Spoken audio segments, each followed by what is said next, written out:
ويؤتون الزكاة وهم راكعون ومن يتول الله ورسوله والذين آمنوا فإن حزب الله هم الغالبون যারা আল্লাহর দল করবে তারাই বিজয়ী হবে ঘোষণাকার আল্লাহ ছাড় দেন কিন্তু ছেড়ে দেন না, ঠিক কিনা? ছাড় দেন কিন্তু ছেড়ে দেন না। দেখেন না, যাওয়ার রাস্তা পাইল না, শেষে ভাঙ্গে হেলিকপ্টারে বিদায় নিল, ঠিক কিনা? যুগে যুগে যারাই আসমানি কিতাব নিয়ে ষড়যন্ত্র করেছে, যুগে যুগে যারাই জগতের শ্রেষ্ঠ সন্তান আলেমদেরকে নিয়ে ষড়যন্ত্র করেছে, তাদের অবস্থায় ফেরাউনদের মতো হয়েছে, হামানদের মতো হয়েছে, নমরুদদের মতো হয়েছে। সম্মানিত ভাইয়েরা, এই কোরআনকে আমরা মানব শুধু নামাজে না সমাজেও? এই কোরআনকে মানতে হবে এক জায়গায় না সব জায়গায়? সব জায়গায় মানব, জোরে বলি ইনশাআল্লাহ। এর মধ্যে কোনো তথ্য বাদ পড়েনি, সব তথ্য আল্লাহ পাকের মধ্যে দিয়েছেন। মিন শাইইন ওয়ালা আসগরা মিন যালিকা ওয়ালা আকবারা ইল্লা ফি কিতাবিম মুবিন। এমন কোন ছোট বিষয় নাই যা বাদ পড়েছে, আবার এমন কোন বড় বিষয় নাই যা বাদ পড়েছে, সব বলে দিয়েছেন তিনি আমার কে? আল্লাহ পাক। আল্লাহ তাআলা একটা সূরা নাযিল করেছেন, সূরাতুন নাহল, মৌমাছি। শতকের উপর শতক, হাজারো গবেষণার পরে সর্বপ্রথম 1973 সালে অস্ট্রিয়ান একজন বিজ্ঞানী কার্ল ভন ফ্রিশ মৌমাছির জীবন চক্র নিয়ে গবেষণা করে তিনি নোবেল পুরস্কার পান। তিনি এই বিষয়ে একটা বইও লিখেছেন যার নাম হলো দ্য ড্যান্সিং বিজ।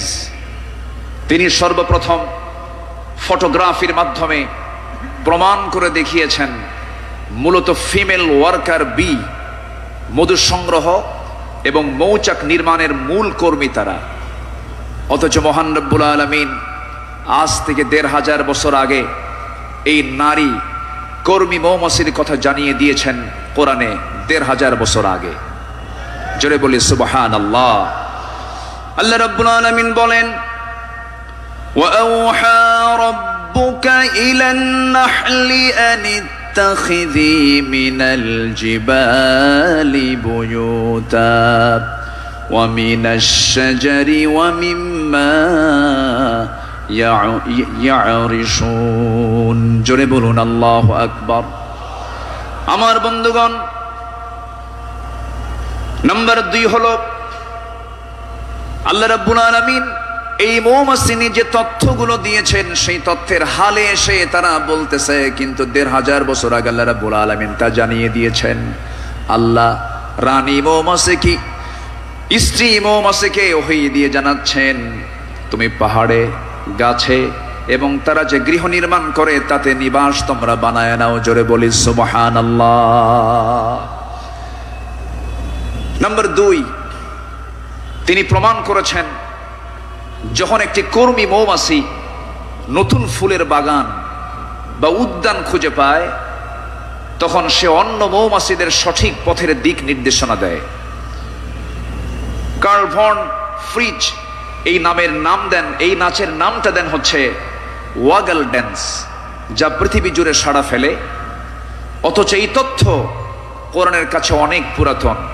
মহান আল্লাহ তাআলা ১৫০০ বছর আগে এটাও জানিয়ে দিয়েছেন। জোরে বলি সুবহানাল্লাহ। আল্লাহ রাব্বুল আলামিন বলেন, সুম্মা কুলি মিন কুল্লি সামারাতি ফাসলুকি সুবুলা রাব্বিকা যুলুলা। জোরে বলুন আল্লাহু আকবার। তুমি প্রত্যেক ফল থেকে আহার করো এবং তুমি আমার রবের সহজ পথে চলো। আল্লাহু আকবার। বিজ্ঞান হালে বলছে, কোরআন ১৫০০ বছর আগে বলছে। তাহলে এখন বলুন, বিজ্ঞান কোরআন বিজ্ঞান থেকে নিয়েছে না বিজ্ঞান কোরআন থেকে ধার করেছে? বিজ্ঞান কোরআন থেকে ধার করেছে। এখানে শেষ নয়। নাম্বার 3, বর্তমান সময়ে বিজ্ঞানীরা নিখুঁত গবেষণার মাধ্যমে প্রমাণ করেছেন আসলে মধু বের হয় মৌমাছির পেট থেকে। মৌমাছির পেট থেকে। এই আশ্চর্য তথ্যটিও মহান রব্বুল আলামিন ১৫০০ বছর আগেই জানিয়ে দিয়েছেন। সুবহানাল্লাহ। আল্লাহ রাব্বুল আলামিন বলেন, ইয়াখরুজু মিন বুতুনিহা শারাবুম মুখতালিফুন আলওয়ানুহু ফীহি শিফাউন লিন-নাস ইন্না ফী যালিকা লাআয়াতান লিকাওমিন ইয়াতাফাক্কারুন। জোরে বলুন আল্লাহু আকবার। তার পেট থেকে এমন পানীয় বের হয় যা রং ভিন্ন ভিন্ন, যাতে রয়েছে মানুষের জন্য রোগ নিরাময়। নিশ্চয় এতে নিদর্শন রয়েছে সেই কওমের জন্য যারা চিন্তা করে। জোরে বলে সুবহানাল্লাহ। আল্লাহ তাআলার কি একটা ফার্মাসিউটিক্যাল কোম্পানি, কি বিশাল বড় একটা ফ্যাক্টরি আল্লাহ পাক মৌমাছিকে এই দায়িত্ব দিয়ে দিয়েছেন। 1 পাউন্ড মধু বানাতে 550 মৌমাছিকে প্রায় 20 লাখ ফুলে ভ্রমণ করতে হয়। সুবহানাল্লাহ বলবেন না? সেখানে একটা কর্মী মৌমাছিকে 80,000 কিলোমিটার পথ অতিক্রম করতে হয়। অন্য একটি গবেষণায় এসেছে 14.5 লাখ কিলোমিটার পথ অতিক্রম করতে হয়, যা দিয়ে পুরো পৃথিবীটাকে 3 বার প্রদক্ষিণ করা সম্ভব। শুধু 1 পাউন্ড মধু তৈরিতে মৌমাছির এত কষ্ট করতে হয়। আল্লাহু আকবার বলেন। মহান আল্লাহ তাআলা এই মৌমাছির মধ্যে সঠিক পরিমিত তাপমাত্রা বোঝার মতো আশ্চর্য একটা ক্ষমতা দিয়েছেন। মৌচাকের সঠিক তাপমাত্রা 35 ডিগ্রি সেলসিয়াস থাকা প্রয়োজন। যদি কখনো তাপমাত্রা এর কম 30 ডিগ্রিতে নেমে আসে, তখন মৌমাছিগুলো সবাই একত্রিত হয়ে তাদের ডানাগুলো ঝাঁপিয়ে তাপমাত্রা বৃদ্ধি করে। জোরে বলে সুবহানাল্লাহ। আবার যদি কখনো তাপমাত্রা যদি বেড়ে যদি 40 ডিগ্রি হয়ে যায়, তখন আবার তারা উল্টো দিকে ডানা ঝাপটিয়ে মৌচাকে তাপমাত্রা ঠান্ডা করে। তখন আবারও 35 ডিগ্রি তাপমাত্রায় নিচে স্বাভাবিক হয়ে যায়, নিচে নেমে আসে। এগুলো কার কুদরত? আসতে বলবেন না, কার কুদরত? আল্লাহর কুদরত। সম্মানিত ভাইয়েরা, আল্লাহ রাব্বুল আলামিন এই কিতাবের ভিতরে হাদিদ নামে, লোহা নামে একটা সূরা নাজিল করেছেন। সূরার নাম কি? হাদিদ, লোহা। লোহা ছাড়া কিছুই হয় না। এই লোহা নিয়ে বিজ্ঞান গবেষণা করে বলছে, আধুনিক বিজ্ঞান বলতেছে লোহার সৃষ্টি পৃথিবীতে নয়, বরং লোহা এসেছে বহির জগৎ থেকে, আকাশ থেকে। কারণ পৃথিবীর পরিবেশে লোহা উৎপাদনের জন্য অনুপযোগী। কেননা সূর্যের যে তাপমাত্রা লোহা উৎপাদনের জন্য যথেষ্ট নয়।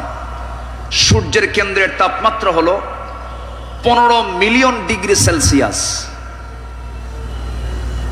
আর সূর্যের পৃষ্ঠে অর্থাৎ ফটোস্ফিয়ারের তাপমাত্রা হচ্ছে 5.5 থেকে 6,000 ডিগ্রি সেলসিয়াস। অথচ লোহা উৎপাদনের জন্য আনুমানিক 5 বিলিয়ন ডিগ্রি সেলসিয়াস প্রয়োজন। বিজ্ঞানীদের ধারণা কোন সুপারনোভা বিস্ফোরণ থেকেই এই লোহার আগমন ঘটে থাকতে পারে। অথচ মহান রব্বুল আলামিন ১৫০০ বছর আগেই সূরা হাদিদে জানিয়ে দিয়েছেন আল্লাহ পাক লোহা নাজিল করেছেন। সুবহানাল্লাহ বলবেন না? আল্লাহ রাব্বুল আলামিন বলেন, وَأَنزَلْنَا الْحَدِيدَ فِيهِ بَأْسٌ شَدِيدٌ وَمَنَافِعُ لِلنَّاسِ। সূরাতুল হাদিদ আয়াত নম্বর 25। মহান রব্বুল আলামিন বলেন, আমি লোহা নাজিল করেছি যাতে রয়েছে প্রচন্ড শক্তি, মানুষের জন্য বহুবিধ উপকার। জোরে বলি সুবহানাল্লাহ। তাহলে বিজ্ঞান এগুলো প্রমাণ করেছে না কোরআন থেকে ধার করেছে? কোরআন থেকে ধার করেছে। বিজ্ঞান দিয়ে কোরআন যাচাই হবে না, কোরআন দিয়ে বিজ্ঞান যাচাই হবে। কোন আইন দিয়ে কোরআনকে ব্যর্থ করার চেষ্টা করলে সে ব্যর্থ হবে, কোরআন দিয়ে পৃথিবীর সকল আইনকে ব্যর্থ করতে হবে। যারা বলেন কোরআন আর রাজনীতি ভিন্ন বিষয়, তাদের নতুন করে ঈমান আনতে হবে। কোরআন হচ্ছে আইন এবং প্রশাসনের চলন্ত বিশ্বকোষ। এটা দিয়েই নামাজ যেমন চলতে পারে, সমাজে চলতে পারে। কোরআন দিয়ে ক্যান্টনমেন্ট চলবে, কোরআন দিয়ে প্রশাসন চলবে। কোরআন দিয়ে চলতে পারে না এমন কোন প্ল্যাটফর্ম নেই, কোরআন দিয়ে সব চলবে, এটাই স্বাভাবিক। এই বিশ্বাস যার আছে তার ঈমান আছে, এই বিশ্বাস যার নাই তার ঈমান নাই, নাই, নাই।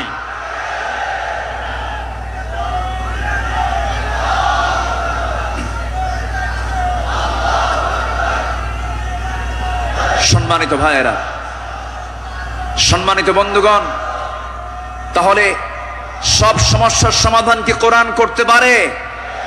আসতে বলবেন না, পারে। এখন বাংলাদেশের সবচাইতে বড় সমস্যা কি জানেন? গদি সমস্যা। কি সমস্যা বলেন? গদি সমস্যার সমাধান তো মনে হয় কোরআনে নাই। একটা আয়াত আছে, আয়াতুল কুরসি। আয়াতুল কুরসি। কুরসিয়ন মানে কি? গদি। কুরসিয়ন মানে কি? গদি। গদিটা মূলত কার? আসতে বলবেন না, গদিটা মূলত কার? আল্লাহ। ক্ষমতা কারোই না, ক্ষমতা একমাত্র কার? আল্লাহ। কোরআন সম্পর্কে সংক্ষিপ্ত একটা ধারণা, আল্লাহর সিস্টেম মতোই, আল্লাহ এই পদ্ধতিতেই তিনি আলোচনা করেছেন। কোরআনে তার কথাগুলো এইভাবে আসছে। আসুন আমরা এখন মূল ওই আয়াতটার দিকে আমরা চলে যাচ্ছি। সম্মানিত বন্ধুগণ, আমার নবীর আদর্শে গড়া সাহাবীদের বিপ্লবী জীবন, মুমিনের অনুসরণীয় পথ। আমাদের পথ তো সেই পথ যে পথে আমার রাসূল চলেছেন, যে পথে সাহাবীরা চলেছেন। এই পথ ছাড়া আমাদের দ্বিতীয় কোনো পথ আছে? আসতে বলবেন না, আছে। সেই সাহাবীদের সম্মানটা কত! আল্লাহ রাব্বুল আলামিন বলেন, والسابقون الأولون من المهاجرين والأنصار والذين اتبعوهم بإحسان رضي الله عنهم ورضوا عنه وأعد لهم جنات تجري تحتها الأنهار خالدين فيها أبدا ذلك الفوز العظيم جربون الله أكبر মুহাজির এবং আনসারদের মধ্যে যারা ঈমানে প্রথমে যারা অগ্রগামী হয়েছে এবং যারা নিষ্ঠার সাথে তাদের অনুসরণ করেছে, আল্লাহ তাদের সকলের প্রতি সন্তুষ্ট হয়েছেন, তারাও তার প্রতি সন্তুষ্ট হয়েছেন। আল্লাহ তাদের জন্য এমন জান্নাত রেখে দিয়েছেন যার নিচ দিয়ে নহর প্রবাহিত। আল্লাহ তাআলা সেই জায়গায় তাদেরকে চিরকাল রাখবেন, আর এটার চাইতে মহা সাফল্যের অন্য কিছু হতে পারে না। জোরে বলি সুবহানাল্লাহ। আমার ভাইয়েরা, যাদের প্রতি আল্লাহ রাজি হন তারাই তো আমাদের অনুসরণীয় হওয়ার কথা। যারা আল্লাহর রহমত প্রাপ্ত বান্দা, যাদের দুনিয়াতে জান্নাতের সংবাদ দিয়েছেন, এমন 10 জন সাহাবী ছিলেন যাদেরকে আল্লাহ রাব্বুল আলামিন দুনিয়াতে জান্নাতের সংবাদ তাদের কানে শুনিয়ে দিয়েছেন। জোরে বলি সুবহানাল্লাহ। একজন সাহাবীকে যদি কেউ ফলো করতে পারে তার জন্য জান্নাত ইজি হয়ে যাবে। আস-সাহাবাতু কান-নুজুম, সাহাবীরা হচ্ছে আকাশের নক্ষত্রের সমান। আল্লাহু আকবার বলেন। সম্মানিত ভাইয়েরা, মুমিনদের অনুসরণীয় যে পথ, আমি 10টা পয়েন্ট আমি কথা বলতে চাই। নাম্বার 1, আল্লাহ এবং রাসূলের প্রতি বিনম্র চিত্তে অটুট আনুগত্য। আল্লাহ এবং রাসূলের প্রতি বিনম্র চিত্তে অটুট আনুগত্য, এটা ছিল সাহাবীদের জীবনের সবচেয়ে বড় আমল। বলি আলহামদুলিল্লাহ। সম্মানিত ভাইয়েরা, আল্লাহ রাব্বুল আলামিন সুন্দর করে এই ব্যাপারে বলছেন। আল্লাহ রাব্বুল আলামিন বলেন, ইয়া আইয়ুহাল্লাযীনা আমানু আতিউল্লাহা ওয়া রাসূলাহু ওয়া লা তাওয়াল্লাউ আনহু ওয়া আনতুম তাসমাউন। জোরে বলুন আল্লাহু আকবার। সূরাতুল আনফাল আয়াত নাম্বার 20, মহান রব্বুল আলামিন বলেন, হে বিশ্বাসীরা, তোমরা আল্লাহ এবং তার রাসূলের তোমরা আনুগত্য করো। তার নির্দেশ শ্রবণ করার পরেও তার আনুগত্য থেকে তোমরা কখনো মুখ ফিরিয়ে নেবে না। আল্লাহ রাব্বুল আলামিন সুন্দর করে হুকুম আকারে দিয়েছেন। আমার বন্ধুগণ, আনুগত্য ছাড়া, ইত্তেবা ছাড়া বান্দা কখনো জান্নাত পেতে পারে না। মহান রব্বুল আলামিন আরেক জায়গায় সুন্দর করে কমন একটা আয়াত বলে দিয়েছেন, ইন কুনতুম তুহিব্বুনাল্লাহা ফাত্তাবিউনি ইউহিব্বুকুমুল্লাহু ওয়া ইয়াগফির লাকুম যুনুবাকুম ওয়াল্লাহু গফুরুর রহিম। জোরে বলুন আল্লাহু আকবার। কি মুহাম্মদ সে ওয়াফা तूने तो हम तेरे है, ये जहां चीज है क्या लौह कलम तेरे है। मुहम्मद के যদি ভালোবাসো, ভালোবাসা পাবে আমার। লৌহ কলম লুভিবে তোমরা, মাটির পৃথিবী সেকোন ছাড় সব পেয়ে যাবে, কিন্তু নিজের জীবনের চাইতে রাসূলকে বেশি ভালোবাসতে হবে এবং তার ইত্তেবা করতে হবে। সাহাবীরা তা দেখিয়ে দিয়েছেন তাদের প্র্যাকটিক্যাল লাইফে। ইতিহাস সবার, ইতিহাস তো একই, সবার কম বেশি জানা আছে। একজন সাহাবী ছিলেন যিনি রাসূলকে কি পরিমাণ ভালোবেসেছেন। আমার নবীজি বদর যুদ্ধের ডাক দিয়েছেন। বদর যুদ্ধের দিন আমার নবীজি রোজা ভাঙ্গার নির্দেশ দিয়ে বললেন, সাহাবীরা কে আছো, আমার ডাকে সাড়া দিয়ে বদর প্রান্তরে পৌঁছবে। তোমরা কি জানো আজকের এই দিন হচ্ছে সেই দিন যেদিন সন্তান পিতার বিরুদ্ধে যুদ্ধে নামবে। আজকের দিন তো সেই দিন যেদিন পিতা তার সন্তানের বিরুদ্ধে যুদ্ধে নামবে। আজকে গোত্র গোত্রের যুদ্ধ, আত্মীয় আত্মীয়র যুদ্ধ, জামাই শ্বশুরের সামনে মুখোমুখি হয়ে যাবে। তোমরা কি পারবে আজকের এই যুদ্ধের ময়দানে আমার আনুগত্যের মধ্য দিয়ে বাতিলদের মোকাবেলা করতে? সাহাবীরা সামনে দাঁড়িয়ে বললেন, ইয়া রাসূলুল্লাহি, আমরা রোজাও রাখবো, বাতিলদের বিরুদ্ধে মোকাবেলার সামনে দাঁড়িয়ে যাব। আমার রাসূল বললেন, আজকের দিনে রোজা রাখার প্রয়োজন নেই। ফাইদ্দাতুম মিন আইয়ামিন উখার, চলো আমরা জিহাদের প্রস্তুতি নিয়ে ফেলি। আমার নবীজি যুদ্ধের ময়দানে হাজির হয়ে গেলেন। আমার নবীজি যুদ্ধের ময়দানে যখন দাঁড়ালেন, 313 জন সাহাবী নিয়ে বদর নামক প্রান্তরে, রমজান মাস, আমার নবীজির সামনে যখন দাঁড়ালেন, যুদ্ধ শুরু হয়ে গেছে। ওই যুদ্ধের ময়দানে 313 জন সাহাবীর ভিতরে 2 জন সাহাবী ছিলেন, তাদের বয়স একদম কম ছিল, মুআজ এবং মুআজ।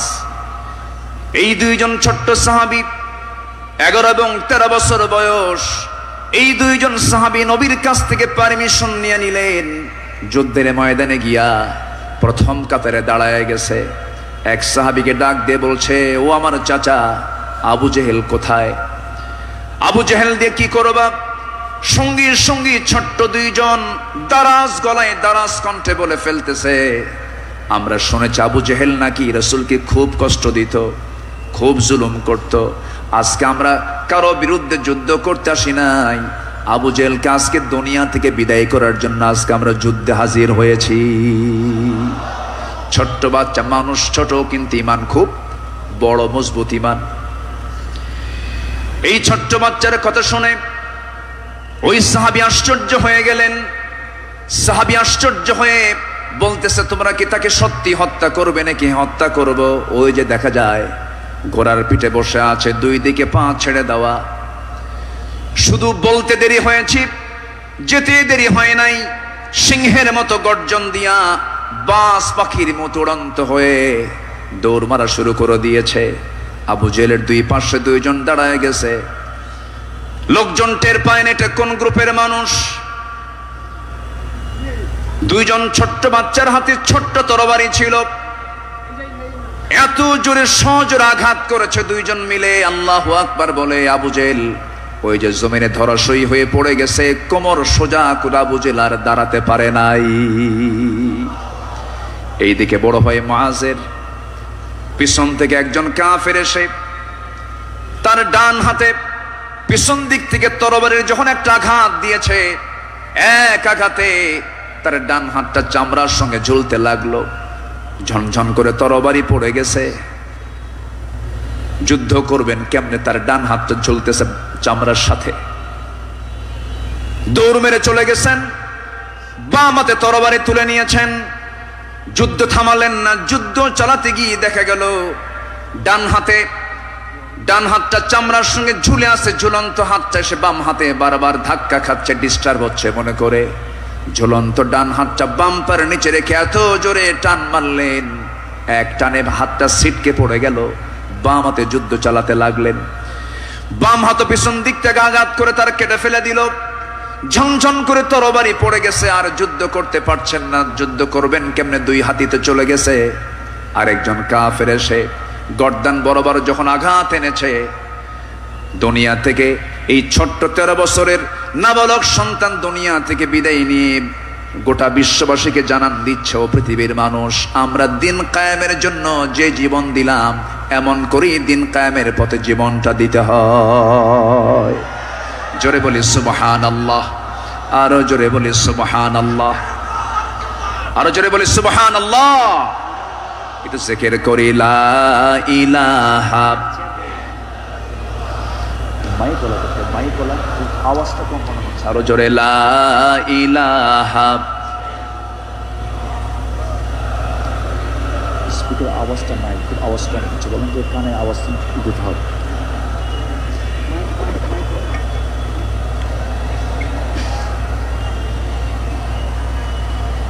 আওয়াজটা বাড়াও, আওয়াজটা দাও, আওয়াজ কমে গেছে। আরো জোরে লা ইলাহা, আরো জোরে লা ইলাহা, লা ইলাহা, লা ইলাহা ইল্লাল্লাহু মুহাম্মাদুর রাসূলুল্লাহ সাল্লাল্লাহু আলাইহি ওয়াসাল্লাম। আমার বন্ধুগণ, আমার নবীজি আল্লাহর পথে যত হাজারো বিপদ এসেছে, বিনম্র চিত্তে অটুট আনুগত্য আমার নবীজি আল্লাহর করেছেন। তার বড় একটা প্রমাণ হলো, একটু শুনুন, কান লাগায়া কতগুলো শুনেছি, বারবার শোনার প্রয়োজন আছে।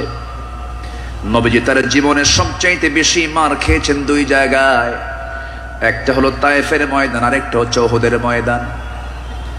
তায়েফের ময়দানের আঘাতটা আমার নবীজির যে পরিমাণ লেগেছিল, মাথা থেকে পা পর্যন্ত ক্ষত বিক্ষত হয়ে পড়েছিল, এমন কোন জায়গা নাই যে জায়গায় নবীজির দাগ ছিল না। উহুদের ময়দানে তিনি দাঁত হারিয়েছেন। খন্দকের পরীক্ষা খনন করতে গিয়ে তিনি তার কোমর হারিয়েছেন। যখন পরীক্ষা খনন করতে গেছেন, 4 দিনের না খাওয়া রাসূল পরীক্ষা খনন করতে গিয়ে ওই যে কোমর কুঁজো হয়ে গিয়েছিল, মৃত্যুর দিন পর্যন্ত আমার নবীজি কোমর সোজা করে দাঁড়াতে পারেন নাই। এত বড় কঠিন মুসিবতের সম্মুখীন আমার নবীজি হয়েছেন। সবচেয়ে কঠিন টাইম চলে গেছে হলো তায়েফের ময়দানে। বুক ভরা আশা নিয়ে কালেমার দাওয়াত দিতে গেছেন, কিন্তু সেই জায়গায় গিয়ে আমার নবীজি ফুল পেয়েছেন না পাথর পেয়েছেন? ফুল পেয়েছেন না পাথর পেয়েছেন? পাথর পেয়েছেন। কিন্তু আমার নবীজি রক্তাক্ত অবস্থায় পড়ে থাকলেন। জুতার তলার সঙ্গে পায়ের তলার জমাট বেঁধে গেছে, নবীজি দাঁড়াতে পারছেন না, সেন্সলেস হয়ে পড়েছিলেন। কিন্তু যখন হোঁশটা ফিরে আসলো, মালাকুল জিবাল এসে নবীকে লক্ষ্য করে বলছেন, ইয়া রাসূলুল্লাহ, 2 দিকের পাহাড় দিয়ে চাপা দিয়ে এদেরকে আমি শেষ করে দিই, আপনি শুধু অর্ডার করেন। জবাবে আমার রাসূল বললেন, লা বাল আরজু আন ইউখরিজাল্লাহ মিন আসলাবিহিম মান ইয়াবুদুল্লাহ ওয়াহদাহু লা ইউশরিকা বিহি শাইআন। সহিহ মুসলিমের হাদিস এসেছে, রাসূল বললেন, না না ও ফেরেশতা, এদেরকে চাপা দিয়ে মেরো না। আমি আশা করি এদের ওরস থেকে যে সন্তান জন্ম নেবে তারা আল্লাহর ইবাদত করবে। জোরে বলি সুবহানাল্লাহ। রাসূল তাদেরকে মাফ করে দিয়েছেন। আমার বন্ধুগণ, আমার নবীজি আনুগত্য কাকে বলে আল্লাহ রাসূল তা শিখিয়ে দিয়েছেন, সাহাবাদের জীবনে তা শিখিয়ে দিয়েছেন। সাহাবে কেরাম রাসূলকে জীবন দিয়ে ভালোবেসেছেন। মিকদাদ রাদিয়াল্লাহু তাআলা আনহু রাসূলকে সামনে দাঁড় করিয়ে বলছেন, ইয়া রাসূলুল্লাহি ওয়াল্লাহি ইয়া রাসূলুল্লাহ লা নাকুলু কামা ক্বালাত বানু ইসরাঈল লিমূসা ফাযহাব আনতা ওয়া রাব্বুকা ফাকাতিলা ইন্না হাহুনা কাঈদুন ওয়ালাকিন্নানা নুকাতিলু আন ইয়ামিনিক ওয়া আন ইয়াসারিক ওয়া মিন বাইনি ইয়াদাইক ওয়া মিন খালফিক। জোরে বলি আল্লাহু আকবার। হে রাসূল, আমাদের কেমন পাবেন না, যেমন করে মুসার উম্মত মুসাকে বলেছেন এমন করে আমরা তা বলবো না। আপনাকে বলবো, আমরা আপনার ডান থেকে বাম থেকে সামনে থেকে পিছন থেকে যখন ডাক দিবেন বাতিল শক্তির মোকাবেলায় ঝাঁপ দিয়ে পড়বো। জোরে বলি আল্লাহু আকবার। আমার নবীর চেহারায় আনন্দের ঝলকানি প্রকাশ পেল। সাহাবীরা আমার নবীর চতুর্পার্শ্বে সবসময় ছায়া দিয়ে রেখেছেন। জীবনের চাইতে তারা রাসূলকে বেশি ভালোবেসেছেন। আনুগত্য কাকে বলে? এই পৃথিবীতে প্রধান কাতারে যারা ছিলেন তারা হচ্ছেন সাহাবে কেরাম। সাদ ইবনে মুআজ রাদিয়াল্লাহু তাআলা আনহু বদর যুদ্ধের দিন মৃত্যুর ভয় না করে নবীর আনুগত্যে দাঁড়িয়ে দীপ্ত কণ্ঠে বলেছিলেন, ফাওয়াল্লাযী বাআসাকা বিল হক লাউ ইসতা'রাদতু বিনা হাযাল বাহরা ফাকুদতাহু লাখুদনাহু মা'আক। সেই সত্যের কসম যিনি আপনাকে সত্য সহ প্রেরণ করেছেন, যদি আপনি আমাদেরকে আজকে সমুদ্রের দিকে অগ্রসর হতে বলেন তাতেও প্রবেশ করেন, আমরা সাথে সাথে আপনার অনুসরণ করে আমরাও সমুদ্র বক্ষে ঝাঁপ দেব, কোনো পরোয়া করব না। জোরে বলি আল্লাহু আকবার। আমার বন্ধুগণ, নাম্বার 2 আমরা চলে আসি দান এবং দানশীলতায় রাসূলের আদর্শ এবং সাহাবীদের অনুসরণ। আমার নবীজির দান, তার যে দানশীলতার ব্যাপারে হাদিস এসেছে, তিনি প্রবাহিত বাতাসের মতো দান করতেন। কানা রাসূলুল্লাহ সাল্লাল্লাহু আলাইহি সাল্লাম আজওয়াদান নাস ফালা রাসূলুল্লাহ সাল্লাল্লাহু আলাইহি সাল্লাম আজওয়াদু বিল খাইর মিনার রিহিল মুরসালা। আমার নবীজি প্রবাহিত বাতাসের মতো তিনি দান করতেন। যখন শুরু করতেন দান থামতো না, অবারিত দান করতেন। জোরে বলি সুবহানাল্লাহ। সাইয়েদনা ওমর ফারুক রাদিয়াল্লাহু তাআলা আনহু তিনি বলেন, তাবুকের প্রান্তরে বুক ভরা আশা নিয়ে নবীর সামনে দাঁড়ালাম এবং মনে মনে ভাবলাম, সারা জীবন আমার বন্ধু আবু বকরের সঙ্গে কোনো ইবাদতের কম্পিটিশনে পারি নাই, আজকে আমি আবু বকরকে হারায়া ফেলবো। তিনি করলেন কি, সমস্ত সম্পত্তির অর্ধেক তিনি তাবুক অভিযানে তিনি দান করলেন। আব্দুর রহমান ইবনে আওফ রাদিয়াল্লাহু তাআলা আনহু 3 বস্তা সোনা দান করেছেন। সবার দান যখন শেষ হয়ে গেছে, আমার নবী অপেক্ষার প্রহর গুনছেন তার সারা জীবনের বন্ধু, 3 দিনের ছোট বড় হিজরতের রাতের সাথী সাইয়েদনা আবু বকর সিদ্দিক রাদিয়াল্লাহু আনহু তিনি কখন তাবুকের জন্য তিনি কি নিয়ে আসবেন, তার দানের পরিমাণ কি, তিনি অপেক্ষার প্রহর গুনছেন। নবীর সামনে যখন এসে দাঁড়ালেন, রাসূল লক্ষ্য করে বলছেন, ইয়া আবা বকর মা আবকাইতা লিহালিক, হে আমার আবু বকর, তোমার পরিবার পরিজনের জন্য তুমি কি রেখে এসেছো? তিনি জবাব দিতে নিয়ে বলছেন, ক্বালা বাকাইতু লাহুমুল্লাহ ওয়া রাসূলা, আমি আমার পরিবারের জন্য রেখে এসেছি শুধু আল্লাহ এবং আল্লাহ রাসূলকে, বাকি সব তাবুকের প্রান্তরের জন্য আমি দান করেছি। জোরে বলি সুবহানাল্লাহ। আমার নবীজি তার শানে বলেছেন, ওমা নাফানি মালু হাদিন কাত মা নাফানি মালু আবি বকর, আমার আবু বকরের অর্থ দিয়ে আমার যেমন উপকার হয়েছে এমন উপকার আমার অন্য কারো দিয়ে হয় নাই। প্রতিটি মানুষের ইহসান পরিশোধ করতে পেরেছি, আমি রাসূল যে পরিশোধ করতে পেরেছি, কিন্তু আমার আবু বকরের ইহসান সমূহ এমন যে তার প্রতিদান কেবল আল্লাহ ছাড়া কেউ প্রতিদান দিতে পারবে না। জোরে বলি সুবহানাল্লাহ। আমার ভাইয়েরা, আল্লাহ রাব্বুল আলামিন সন্তুষ্টির জন্য বান্দাকে জানিয়ে দিচ্ছেন, বান্দা তোর দানটা হবে শুধুমাত্র আমার জন্য। দানের পুরস্কার হলো জান্নাত। সাহাবে কেরাম তা শিখিয়ে দিয়েছেন। আল্লাহ রাব্বুল আলামিন বলেন, মাসালুল লাযীনা ইউনফিকুনা আমওয়ালাহুম ফি সাবিলিল্লাহি কামাসালি হাববাতিন أنبتت 7 سنابل في كل سنبلة 100 حبة والله يضاعف لمن يشاء والله واسع عليم। জোরে বলুন আল্লাহু আকবার। যারা আল্লাহর পথে তাদের সম্পদ ব্যয় করে, তাদের উপমা হলো একটা বীজের মতো, যা উৎপন্ন করলো 7টা শীষ, প্রতিটি শীষে রয়েছে 100 দানা। তারা আর আল্লাহ যাকে চান তার জন্য এমন করেই বাড়িয়ে দেন। আল্লাহ হচ্ছেন সবচাইতে প্রাচুর্যময় এবং সর্ব বিষয়ে জ্ঞানী। জোরে বলি সুবহানাল্লাহ। নাম্বার 3 হলো আদল এবং ইহসানের মূর্ত প্রতীক ছিলেন রাসূল এবং সাহাবে কেরাম। আদল কাকে বলে, ইনসাফ কাকে বলে, ইহসান কাকে বলে, যদি আমরা মডেল হিসেবে গ্রহণ করব আমার নবী এবং সাহাবে কেরামকে। আল্লাহ রাব্বুল আলামিন এই শানে বলেছেন, ইন্নাল্লাহা ইয়া'মুরু বিল আদলি ওয়াল ইহসানি ওয়া ইতা'i যিল কুরবা ওয়া ইয়ানহা আনিল ফাহশাই ওয়াল মুনকারি ওয়াল বাগি ইয়া'iযুকুম লা'আল্লাকুম তাযাক্কারুন। জোরে বলুন আল্লাহু আকবার। আমার বন্ধুগণ, আদালত কাকে বলে? সাইয়েদনা ওমর ফারুক রাদিয়াল্লাহু তাআলা আনহু অর্ধ দুনিয়ার শাসনকর্তা। তিনি একদিন ঘোড়া কিনতে গেছেন বাজারে। কি কিনতে গেছেন? ঘোড়া কিনতে গেছেন। আজকের বাজারে যেমন হোন্ডা কিনতে যায়, গাড়ি কিনতে যায়, আগের যুগে মানুষ কিনতে যেত কি? ঘোড়া।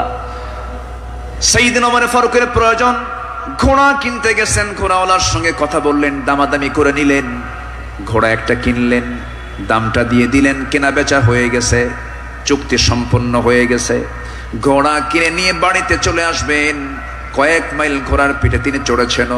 কয়েক মাইল আসতে না আসতেই তার ঘোড়ার 4টা পা অকেজো হয়ে গেছে। 4 পা যখন অকেজো হয়ে গেছে, সাইয়েদনা ওমর ফারুক একটু খেপে গেলেন, রেগে গেলেন। রেগে গিয়ে সোজা চলে গেছেন সেই ঘোড়াওয়ালার কাছে, গিয়ে বলছেন, ঘোড়াওয়ালা তুমি আমাকে এমন ঘোড়া দিলে কেন? যে ঘোড়াটা আমি 4-5 মাইল যেতে না যেতে 4টা পায়ে তার অকেজো হয়ে গেছে, অসুস্থ ঘোড়া দিয়েছ, আমি এই ঘোড়া নেব না। সঙ্গে সঙ্গে ঘোড়াওয়ালা বলছেন, আমিরুল মুমিনিন, আমি আপনাকে যে ঘোড়াটা দিয়েছি সুস্থ ঘোড়া দিয়েছি। আপনি যখন আমার কাছ থেকে ঘোড়াটা কিনতে এসেছিলেন সেই সময় ঘোড়াটা সুস্থ ছিল। আপনার মালিকানায় যাওয়ার পরে ঘোড়াটা অসুস্থ হয়ে পড়েছে। সাইয়েদনা ওমর ফারুক একটু খেপে গিয়ে বলছেন, অসুস্থ ঘোড়া আমি নেব না, ঘোড়া ফেরত নাও, টাকাটা আমাকে দিয়ে দাও। এবার ঘোড়াওয়ালা বলছে, আমিরুল মুমিনিন, আমি যত বলবো, আপনি যত বলবেন, কোনো ফয়সালা আসবে না। ঠিক আছে, আমার কথা এবং আপনার কথা দুটা নিয়ে আমরা চলুন, আমরা আদালতে যাই। কোথায় যাই? আদালতে চলে যাই। ইন্নাল্লাহা ইয়া'মুরু বিল আদল, আদালতের সম্মুখীন হয়ে যাই। সাইয়েদনা ওমর ফারুক রাদিয়াল্লাহু তাআলা আনহু তখন অর্ধ দুনিয়ার শাসনকর্তা। এই কথা শোনার সঙ্গে সঙ্গে তিনি তার সকল কথাকে তিনি অফ করে দিলেন, চুপ মেরে গিয়ে বলছেন, ঠিক আছে ঘোড়াওয়ালা, চলো আদালতে হাজির হই, চলো আদালতে ফয়সালা দিয়ে দেবে। চিন্তা করে দেখুন, অর্ধ দুনিয়ার শাসনকর্তা ওমর ফারুক সামান্য এক ঘোড়াওয়ালা মামলা দিচ্ছে, সেই মামলায় তিনি হাজির হচ্ছেন। চলে গেলেন আদালতে। আদালত চত্বরে গিয়ে যখন হাজির হলেন, বিচারালয়ের চেয়ারে বসা একজন কাজী যখন সাইয়েদনা ওমর ফারুককে দেখেছেন, দেখা মাত্রই তিনি দাঁড় হয়ে বলছেন, আমিরুল মুমিনিন, আপনি কেন আদালতে, কি হয়েছে?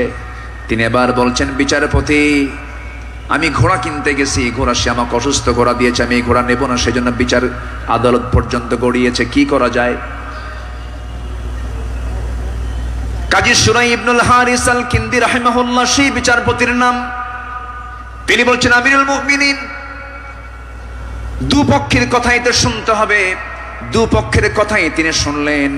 ঘোড়াওয়ালাও তার বক্তব্য দিল, খলিফাতুল মুসলিমিন তিনিও তার বক্তব্য পেশ করলেন, তার কথাগুলো বললেন। দুজনের কথা শোনার পরে কাজী শুরাই ইবনুল হারিস আল কিন্দি রাহিমাহুল্লাহ এবার বলছেন, আমিরুল মুমিনিন, অবশ্যই আপনি সম্মানিত, আপনি খলিফাতুল মুসলিমিন, কিন্তু আদালতটাকে কায়েম করার জন্য আমি আজকে আপনার কাছে দুঃখ প্রকাশ করছি। আজকে এই আদালতের রায়টা আপনার পক্ষে যাবে না, এই রায়টা সম্পূর্ণ ঘোড়াওয়ালার পক্ষে চলে যাবে। আমি আপনাকে বুঝাইয়া দিচ্ছি। এবার তিনি বলছেন, আমিরুল মুমিনিন, আপনি আমার সামনে যে কথা বলছেন, আপনি এই জায়গা থেকে সুস্থ অবস্থায় বাড়ি পর্যন্ত ফিরবেন তার কোনো গ্যারান্টি আছে নাকি? না, গ্যারান্টি নাই।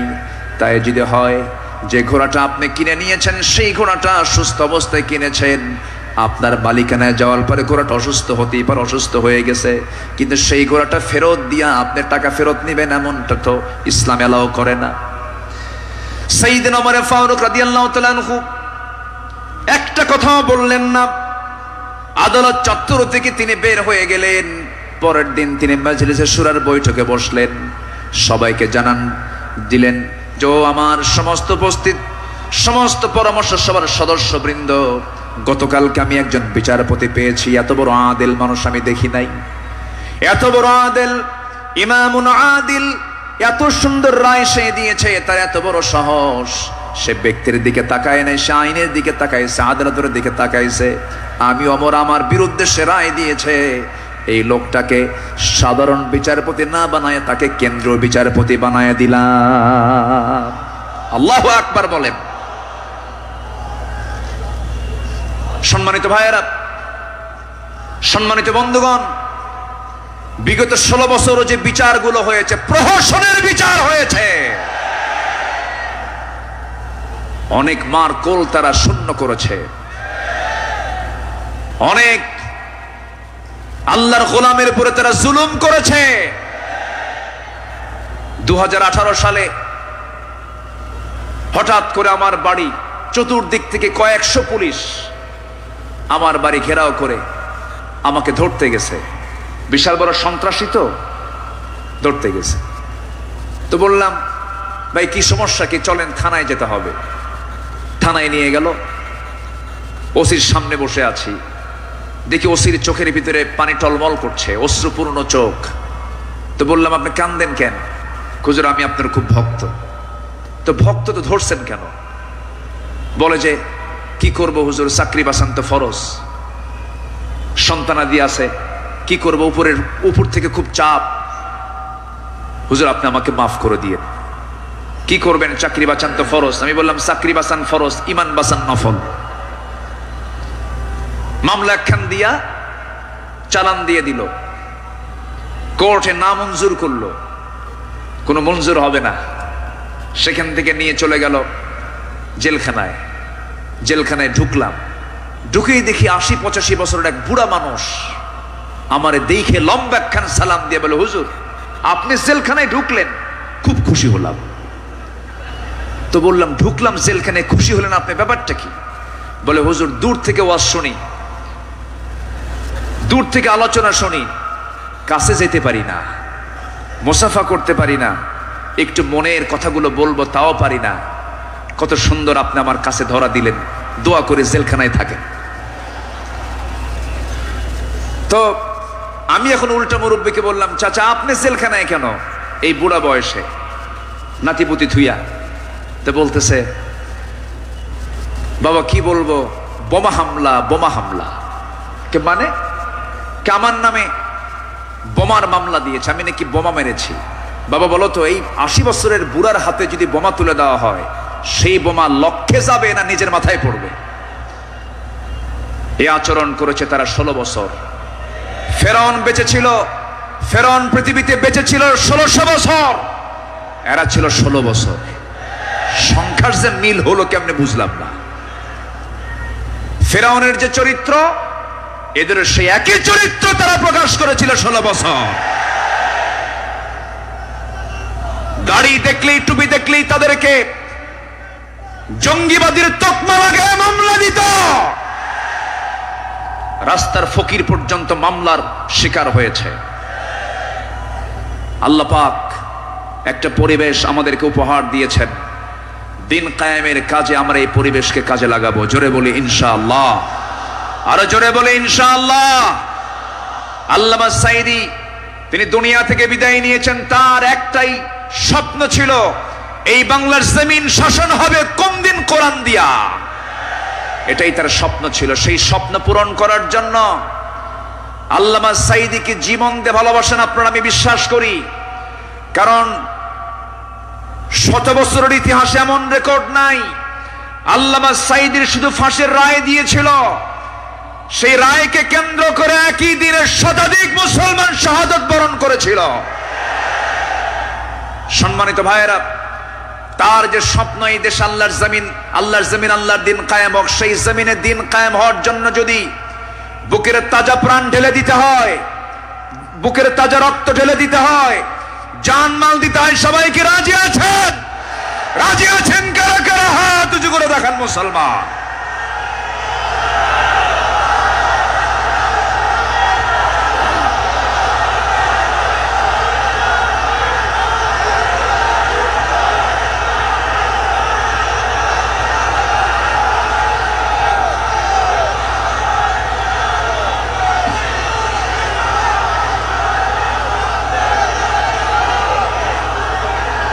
আল্লাহ কবুল করুন, জোরে বলে আমিন, আরো জোরে আমিন। হাত নামান, বসুন। আমি তো দাঁড়াতে বলি নাই, আপনি দাঁড়ালেন কেন? জি, বসে পড়ুন। আমি কি আলোচনা চালাবো? আলোচনা চালাবো। আমার নির্দিষ্ট সময় কিন্তু শেষের দিকে প্রায়। আমি কি আলোচনা চালিয়ে যাব? সবাইকে আমাকে সময় দিবেন? জোরে বলি ইনশাআল্লাহ, আরো জোরে বলি ইনশাআল্লাহ। সম্মানিত ভাইয়েরা, তাদের আদালতটা কি ছিল? সাইয়েদনা ওমর ফারুক রাদিয়াল্লাহু তাআলা আনহু একদিন কোন এক বাজার দিয়ে যাচ্ছিলেন। হঠাৎ করে কোন এক সাহাবীর গায়ে হাতে ছিল ছোট্ট ছড়ি, লাঠি ছিল, লাঠি দিয়ে ঘুতা মেরেছেন। মজা করে একটা ঘুতা মারলেন। সেই সাহাবীও কিছু মনে করেন নাই। মাস 6 পরে সাইয়েদনা ওমর ফারুক রাদিয়াল্লাহু তাআলা আনহু তার সঙ্গে দেখা করে বললেন, বন্ধু চলো আমার বাড়িতে যাই। বাড়িতে নিয়ে গেলেন, হাতটা ধরে ক্ষমা চেয়ে বললেন, শোনো আমার ভাইজান, অমুক দিন তোমার শরীরে একটু মজা করে একটু তরবারি কি বলে হাতের ছড়ি দিয়ে লাঠি দিয়ে একটু আঘাত করেছিলাম, কষ্ট পেলে আমাকে মাফ করে দিও। এই যে তোমার হাতে 600 দিরহাম দিয়ে দিলাম, তুমি আল্লাহর ঘর কাবা জিয়ারা করে আসবে। জবাবে সেই সাহাবী বলছেন, আমিরুল মুমিনিন, আপনি আমাকে যে আঘাত করেছেন এটা তো আমার মনেই নাই। সাইয়েদনা ওমর ফারুক বললেন, ও আমার ভাই, আমি যে তোমাকে মৃদু আঘাত করেছি, এটা যদি তুমি কিয়ামতের দিন আমার বিরুদ্ধে যদি আল্লাহর কাছে যদি আদালতে মামলা দিয়ে দাও, আমি জামিন পাবো না। এই জন্য আজকে দুনিয়াতেই তোমার কাছ থেকে আমি মাফ চেয়ে নিলাম। জোরে কোন সুবহানাল্লাহ। সাইয়েদনা ওমর ফারুক রাদিয়াল্লাহু তাআলা আনহু এক বোতল মধু এনেছেন, রাষ্ট্রের মধু। সেই মধুগুলো নিয়ে এসে বাড়িতে স্ত্রীর সামনে দাঁড়িয়ে বলছেন, স্ত্রী, মধুগুলো আনলাম। এই মধু শুধু আমাদের ঘরের জন্য নয়, আমার প্রতিবেশী আরো 4 ঘর সহ আমার ঘর মোট 5টা ভাগ হবে। তোমাকে দায়িত্ব দিলাম, এই মধুটা ভাগ করো। স্ত্রীকে মধু ভাগের দায়িত্ব দিই। সময় যেতে না যেতেই একটু পরেই তিনি বলছেন, স্ত্রী মন খারাপ করো না, আমি তোমাকে মধুভাগের দায়িত্ব দেব না। মধুর বোতলটা নিয়ে নিলেন, আস্তে করে প্রতিবেশীর ঘরে চলে গেলেন। প্রতিবেশীকে ডাক দিয়ে বলছেন, প্রতিবেশী, যে মধুর বোতলটা তোমাকে দিলাম সমান 5 ভাগে ভাগ করবে, একটা ভাগ তুমি আমাকে দিবে, বাকি 4 ভাগ তোমরা সব ভাগ করে নেবে। তিনি তার অংশের মধুটা নিয়ে আসলেন, নিয়ে সেই স্ত্রীর সামনে দাঁড়িয়ে বলছেন, আমার স্ত্রী, আল্লাহর কসম করে বলি, আমি তোমাকে সন্দেহ করিনি, আমি তোমাকে ভালোবাসি। আমি রাষ্ট্র চালাই, তুমি আমার পরিবার চালাও, সন্তানাদির দিকে খেয়াল করো, আমার বড় উপকার তুমি করো। আমি তোমাকে সন্দেহ করে তোমার হাত থেকে মধুর বোতল আমি নেই নাই। আমি নিয়েছি এই কারণটা হলো, এই যে মধু তুমি যখন ভাগ করতে যাবে, যদিও সমান ভাগে ভাগ করবে, কিন্তু মধু হলো তরল জিনিস। এই তরল মধু ভাগ করতে নিয়ে তোমার হাতে যতটুকুন মধু লেগে যাবে, 1 ফোঁটা হোক, 2 ফোঁটা হোক, 3 ফোঁটা হোক, এতটুকুন মধু আমাদের ভাগে বেশি আসুক এটা চাই নাই মনে করে মধুভাগের দায়িত্ব আমি অন্যের কাঁধে চাপায়ে দিয়েছি। জোরে বলি আল্লাহু আকবার। ইন্নাল্লাহা ইয়া'মুরু বিল আদল ওয়াল ইহসান। আল্লাহু আকবার বলি। নাম্বার 4 হলো 10টা পয়েন্ট, একটু কান লাগান, খরগোশের মতো কানটা একটু খাড়া করে মনোযোগ দিয়ে সবাই মনোযোগ দিয়ে শুনুন। নাম্বার 4 হলো শ্রেষ্ঠত্বের কাতারে থেকেও নিরহংকার হয়ে অসহায় সাধারণের সাথে মিশে যাওয়া সাহাবে কেরামদের বৈশিষ্ট্য ছিল, আমার নবীর বৈশিষ্ট্য ছিল। আল্লাহ রাব্বুল আলামিন অর্ডার করেছেন, ওয়াখফিদ জানাহাকা লিমান ইত্তাবা'আকা মিনাল মুমিনিন। সূরা শুআরা 215 নম্বর আয়াত। মুমিনদের মধ্যে যারা তোমার অনুসরণ করে তাদের প্রতি তোমার বাহুকে অবনত করো, তাদের জন্য তুমি সুন্দর করে তাদের পাশে দাঁড়িয়ে যাও, দিলটা নরম করে তাদের সঙ্গে কথা বলো। জোরে বলি সুবহানাল্লাহ। আমার বন্ধুগণ, এই ব্যাপারে আমার নবী সবার আগে তিনি এগিয়ে এসেছেন। ঈদের দিন আমার নবীজি দেখেন জীর্ণ শীর্ণ পোশাকের ছোট্ট একটা বাচ্চা কাঁদতেছে আর হাঁটতেছে। আমার নবীজি জড়িয়ে ধরলেন, কোলের মধ্যে তুলে বলছেন, কাঁদো কেন সন্তান, কি হয়েছে বলো? বাপ নাই মা নাই, দুইজনে দুনিয়া থেকে বিদায় নিয়েছেন। আমার নবীজি ধুলাই মলিন সন্তানটাকে, শিশুটাকে কোলের মধ্যে তুলে নিয়ে সোজা ঘরের মধ্যে ঢুকলেন। ঢুকে বলছেন, আয়েশা বাচ্চা নিয়ে আসছি, সন্তান নিয়ে আসছি। ও কলিজার টুকরা সন্তান, এই যে মহিলাকে দেখতে পেতেছ আজকে থেকে এটাই তোমার মা, আর আমি তোমার সামনে দাঁড়িয়ে আছি, আমি হলাম তোমার বাবা। আমার নবী ইতিমদের পাশে এমন করে সারা জীবন দাঁড়িয়েছেন, কারণ আল্লাহ রাব্বুল আলামিন তাকে অর্ডার করেছেন, আলাম ইয়াজিদকা ইয়াতীমান ফাআওয়া ওয়া ওয়াজাদাকা দাল্লান ফাহাদা ওয়া ওয়াজাদাকা আইলান ফাআগনা فأما اليتيم فلا تقهر وأما السائل فلا تنهر وأما بنعمة ربك فحدث। আমার বন্ধুগণ, সাইয়েদনা আবু বকর সিদ্দিক রাদিয়াল্লাহু আনহুর খেলাফত আমল চলছিল। সাইয়েদনা আবু বকর রাদিয়াল্লাহু তাআলা আনহু সেই সময় যখন তিনি খেলাফত পেলেন, নতুন যখন তিনি দায়িত্ব পেলেন, খেলাফত গ্রহণ যখন তিনি করলেন, নতুন খলিফা হয়েছেন, এই খেলাফতের সংবাদ পেয়ে অনেকে আনন্দ প্রকাশ করছে। সুন্দর একজন খলিফা আমরা পেয়েছি। কিন্তু ওই মদিনার ছোট্ট একটা গ্রামের একজন মহিলা অঝরে ঝাড়ায় কাঁদতেছে, কান্নায় সে ভেঙ্গে পড়ছে। সবাই বলল, মহিলা তুমি কান্দো কেন? ও নারী তুমি কান্দো কেন? ও মহিলা তুমি কান্দো কেন? কান্নার হেতুটা কি? সঙ্গে সঙ্গে মহিলা বলতেছে, কান্নার কারণ হলো এমন একজন ব্যক্তি খেলাফতের দায়িত্ব পেয়েছে, যে লোকটা আমার বাড়ির প্রত্যেকদিন ছাগলটা দহন করে যেত, ছাগলের দুধটা দহন করত। আজকে সে খেলাফতের দায়িত্ব পেল, কিন্তু আমার এই ছাগলের দুধটা দহন করার মতো লোক আর আমি পাবো না, এই জন্য আমি কান্দি। ওই মহিলার কান্না যখন সাইয়েদনা আবু বকরের কানে যখন সংবাদটা চলে গেছে, ওই মহিলার সামনে দাঁড়িয়ে বলছেন, মহিলা কেঁদো না, আমি খলিফার দায়িত্ব পেয়েছি, খেলাফতের দায়িত্ব পেয়েছি বলে তোমার দায়িত্ব আমি পালন করব না, ভুল কথা। আমার দায়িত্ব এটাও রয়ে যাবে, আমার খেলাফতের দায়িত্ব রয়ে যাবে। জোরে বলেন সুবহানাল্লাহ। ইবনে আসাকার বলেন, সিরাত গ্রন্থে এসেছে, সাইয়েদনা আবু বকর সিদ্দিক রাদিয়াল্লাহু তাআলা আনহু একটা গ্রাম ছিল, একটা পল্লী ছিল, ছোট্ট একটা মহল্লা ছিল। ওই মহল্লার প্রত্যেক ঘরে ঘরে গিয়ে সাইয়েদনা আবু বকর প্রত্যেক ঘরের ছাগলগুলোর দুধ তিনি দহন করে দিয়ে আসতেন। জোরে বলেন সুবহানাল্লাহ। আরো জোরে বলে সুবহানাল্লাহ। শ্রেষ্ঠত্বের কাতারে থেকেও নিরহংকারী হয়ে তারা জনগণের খাদেম ছিলেন, জনগণের খেদমত তারা করেছেন। রাতের বেলা একদিন তিনি খালি পায়ে হাঁটতেছেন। কি পায়ে বলেন? খালি পায়ে হাঁটতেছেন। সাইয়েদনা ওমর ফারুক দেখে বলছেন, আমিরুল মুমিনিন আপনি খালি পায়ে হাঁটেন কেন? পাথরের আঘাতে আপনার চামড়া ফেটে তো রক্ত বের হয়ে যাবে, আপনি আহত হয়ে পড়বেন, রক্তাক্ত হয়ে যাবেন। তিনি বলছেন, ভাই ওমর, এই রাতের গভীর রাত্রিতে, গভীর নিশীথে আমি যদি জুতা পায়ে হাঁটতে যাই, পাথরের সাথে জুতার একটা আঘাত লাগবে, একটা শব্দ সৃষ্টি হয়ে যাবে। এই শব্দে যদি আমার নাগরিকের যদি ঘুমের ব্যাঘাত হয়, কিয়ামতের দিন আমাকে তার জন্য আসামির কাঠ গড়ায় দাঁড়াতে হবে। জোরে বলি আল্লাহু আকবার। ঢাকা থেকে নেতা আসিতেছেন চট্টগ্রাম, ঢাকা চট্টগ্রামের রোড 4 ঘন্টা বন্ধ। এমন নেতৃত্ব আমরা চাই না।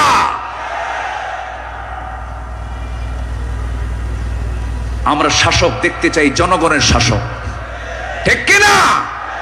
আমরা কিসের শাসক দেখতে চাই? যাকে দেখলে ওমরের কথা মনে হবে, যাকে দেখলে আবু বকরের কথা মনে হবে, যাকে দেখলে ওসমানের কথা মনে হবে। একটা ওমর আল্লাহ পাক তুমি বাংলার জমিনে দিয়া দাও। জোরে বলি আল্লাহুম্মা আমিন। সাইয়েদনা আবু বকর সিদ্দিক রাদিয়াল্লাহু তাআলা আনহু, খেলাফত মানে কি? একটা দেশের তিনি রাষ্ট্রপ্রধান। রাতের বেলা তিনি চলে গেছেন হলো প্রতিবেশীর ঘরে। কোন প্রতিবেশী? যে প্রতিবেশীর স্বামী নাই, ছেলে নাই, মেয়ে নাই। যেই মহিলার তিনি খেদমত করতে গেছেন তার চোখটাও নাই। বয়োবৃদ্ধ জ্ঞানবৃদ্ধ একজন নারী, সচেতন একজন নারী। তিনি তার খেদমত করার জন্য খেলাফতের দায়িত্ব পাওয়ার পরও তিনি চলে গেছেন। দরজায় নক করেছেন, খেদমত করলেন, বের হয়ে আসছেন। পরের রাত্রিতে সাইয়েদনা ওমর ফারুক রাদিয়াল্লাহু আনহু তিনি ভাবলেন, আমার ভাই আবু বকর তো খেলাফতের দায়িত্ব পেয়েছেন, উনি কি খেদমত করতে পারছেন কিনা জানি না। উনি চলে গেছেন খেদমত করার জন্য। দরজায় তিনি নক করেছেন, বুড়িমা আপনার খেদমতের জন্য আমি এসেছি, আমি ওমর আসছি। কে? প্রয়োজন নেই। কেন? কিছুক্ষণ আগে একজন খেদমত করে চলে গেছে। উনি ভাবলেন যে খেদমতটা কে করতে পারে। পরপর তিনি 3 রাত ওই বুড়ি মহিলার ঘরের পাশে গিয়ে আড়ালে তিনি দাঁড়ালেন, খুঁজে পাচ্ছেন না, কখন ঢোকে তাও টের পাওয়া যায় না। তৃতীয় রাত্রিতে তিনি বুঝতে পারলেন একটা মানুষ খালি পায়ে ভিতরে ঢুকলো, কিন্তু অন্ধকার তো দেখতে পান নাই। ভিতরে ঢুকে খেদমত করে বের হতে নিলেই পিছন দিক থেকে ওমর ফারুক তার হাত চেপে ধরেছেন। চেপে ধরেই দেখেন কেউ না, খলিফা আবু বকর সিদ্দিক রাদিয়াল্লাহু তাআলা। তিনি বললেন, আমিরুল মুমিনিন, একটা রাষ্ট্র পরিচালনা করতে নিয়ে কত পরিশ্রম করতে হয়। রাতের বেলা বিশ্রামের প্রয়োজন হয়, দিনের বেলাও পরিশ্রম করেন, রাতের বেলা এমনটা করলে আপনি অসুস্থ হয়ে পড়বেন। অন্তত আমাদের কিছু খেদমতের জন্য আমাদের কিছু কাজ রেখে দেন। তিনি বলছেন, ভাই ওমর, হাসরের ময়দানে আমার আমলনামা তোমার পিঠে যাবে না, আমার কাজ আমাকে করতে দাও। মৃত্যুর দিন পর্যন্ত তিনি ওই মহিলার খেদমত করে তিনি দুনিয়া থেকে বিদায় নিয়েছেন। দ্বিতীয় খলিফা ওমর ফারুক রাদিয়াল্লাহু তাআলা যখন খেলাফতের দায়িত্ব পেলেন, ওই মহিলা জানেন না প্রথম খলিফা ইন্তেকাল করেছেন। খেলাফতের দায়িত্ব যেদিন পেয়েছেন সেই দিনই রাত্রেবেলায় ওমর ফারুক তিনি চলে গেছেন মহিলার ঘরে। দরজায় নক করে ভিতরে ঢুকেছেন। মহিলা জানেন না খাদেম চেঞ্জ হয়েছে। ভিতরে তিনি সব কাজগুলো করলেন, রান্না বান্না করে দিলেন, কাপড় চোপড় ধুয়ে দিলেন, খাবার দাবার ধুয়ে দিয়ে পরিষ্কার করে তিনি বের হয়ে আসলেন। মহিলা অন্ধ মানুষ, বসেছেন খাবার খেতে, সামনে খেজুর নিয়ে যখন বসেছেন, খেজুর একটা মুখে নেওয়া মাত্রই দাঁতের নিচে যখন খেজুরের বিচি যখন পড়ে গেছে, সঙ্গে সঙ্গে মহিলা বলতেছেন ইন্না লিল্লাহ। তিনি চোখের পানি ফেলে দিয়া কেঁদে কেঁদে বলতেছেন, বুঝতে পেরেছি আমার আসল খাদেম আবু বকর আর দুনিয়াতে নাই। আমার আবু বকর যখন আমার খেদমত করতে আসতো, যখন সে খেজুরগুলো আমাকে ধুয়ে দিত, শুধু খেজুর শুধু ধুয়েই দিত না, খেজুরগুলো ধুয়ে ভিতরের যে বিচিগুলো আছে বিচিগুলো সরায় আমার সামনে রেখে দিত, যেন আমার খেতে কোনো কষ্ট না হয়।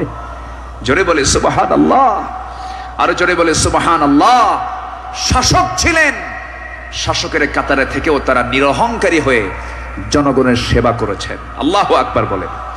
সাইয়েদনা ওমর ফারুক রাদিয়াল্লাহু তাআলা আনহু তিনি যেদিন শাসনভার তার কাছে আসে, তার কাঁধে যখন আসে, সেই দিন থেকে নিয়ে শুরু করে মৃত্যুর দিন পর্যন্ত কোন রাত তার পিঠটা তার বিছানার সঙ্গে লাগাতে দেননি।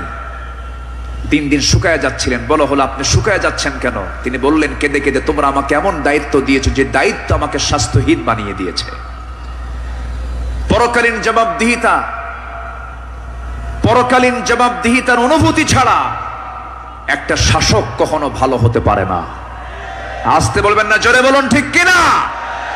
অতএব সেই গদি সমস্যার সমাধানের জন্য আমরা চাই যোগ্য, সৎ, আল্লাহওয়ালা, কোরআন প্রেমিক একজন শাসক আমরা চাই। আল্লাহ কবুল করুন, আল্লাহ কবুল করুন। এই কথাটা কেন বললাম, কারণ এখন যে সরকারটা আছে এটা কি স্থায়ী না অস্থায়ী, এজন্য আলোচনার মধ্যে এই ফাঁকে এই কথাটা একটু বলে ফেললাম। সম্মানিত ভাইয়েরা, আমার সময় তো ফুরে যাচ্ছে, আমাকে শেষ করতে হবে। শেষ কি করে দেব? আলোচনা চলুক, হুজুর মরুক।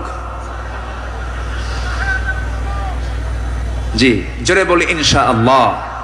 জি, আল্লাহ কবুল করুন, জোরে বলি আমিন। নাম্বার 5, সকল দুর্নীতি এবং অন্যায়ের বিরুদ্ধে কঠোর অবস্থান।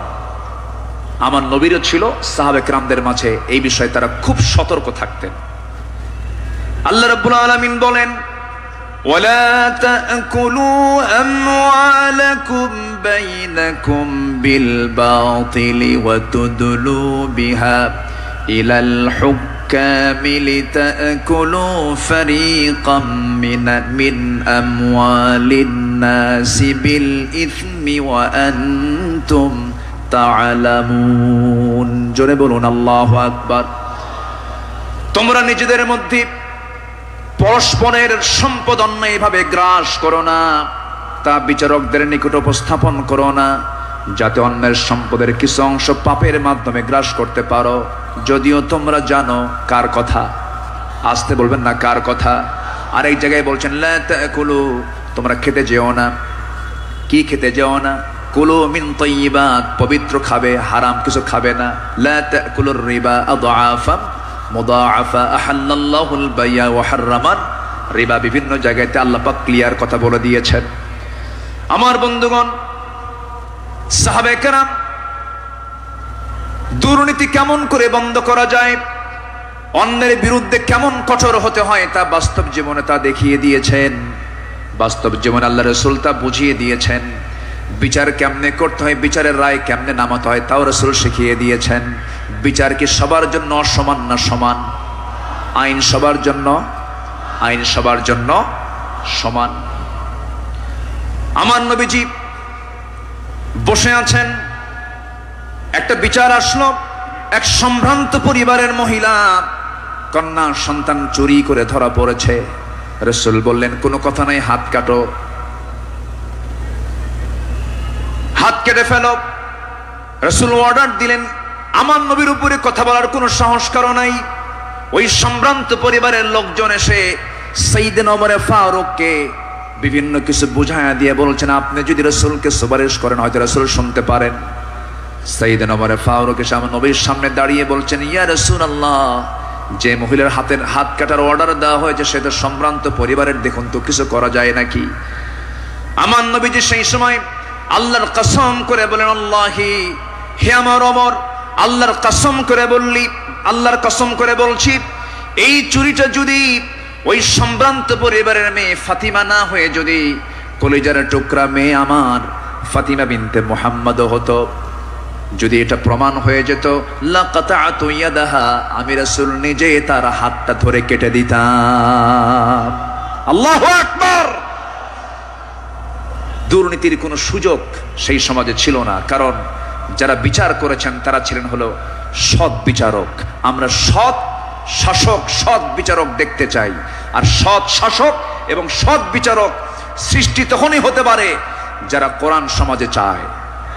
যারা সমাজে কি চায়? কোরআন চায়। সাইয়েদনা ওমর ফারুক রাদিয়াল্লাহু তাআলা আনহু, যে সময় তিনি খলিফাতুল মুসলিমিন, ইরাকের গভর্নর ছিলেন হলো আবু মুসা আশআরী রাদিয়াল্লাহু তাআলা আনহু। তিনি করলেন কি, তিনি একদিন মদিনায় এসে সাইয়েদনা ওমর ফারুক রাদিয়াল্লাহু আনহুর জন্য এবং তার স্ত্রী আতিকা রাদিয়াল্লাহু আনহার জন্য কিছু কাপড় চোপড় উপঢৌকন স্বরূপ নিয়ে আসলেন।